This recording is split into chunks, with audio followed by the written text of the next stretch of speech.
After World War II, from 1941 to 1948, in a span of 8 years, 259 terrorist attacks were conducted by Jewish terrorists, by many organizations, Ignun, Stern Gang, Haganah, and we know of the famous bombing of King David Hotel, which took place on the 22nd of July, 1946. They were conducted by Ignun, under the leadership of Menachem Begin, in which 91 innocent people were killed, out of which 28 were British, 41 were Arabs, 17 Jews, and 5 others.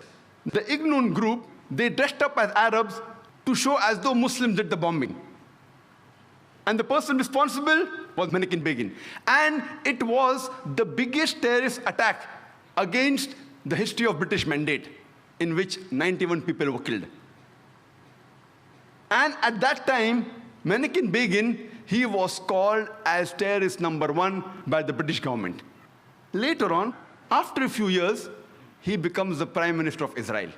And later on, after a few years, he gets the Nobel Prize for Peace. Imagine, a person who has killed hundreds and thousands of innocent human beings becomes the Prime Minister of Israel and later on gets the Nobel Prize for Peace. And most of the groups that were fighting, like Stern Gang, Ignun, Haganah, all of these Jewish groups and the leaders like Yitzhak Rabin, Menachem Begin, Ariel Sharon, later on became prime ministers and high-holding ranks in the state of Israel. And all of them, they were fighting for a Jewish state.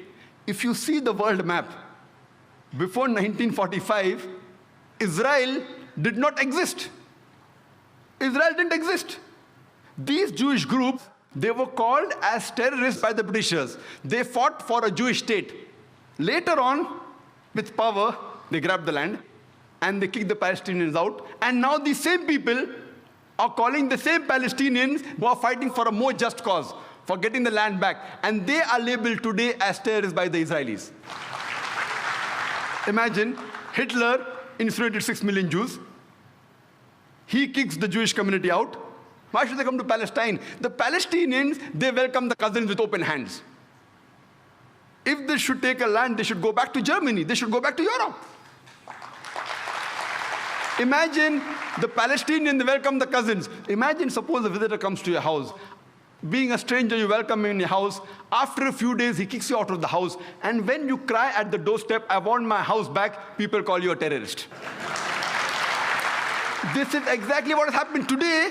The Palestinians, they are called as terrorists for what? They only want their land back. And so-called people, most of these powerful first world countries, they are agreeing with this unjust cause.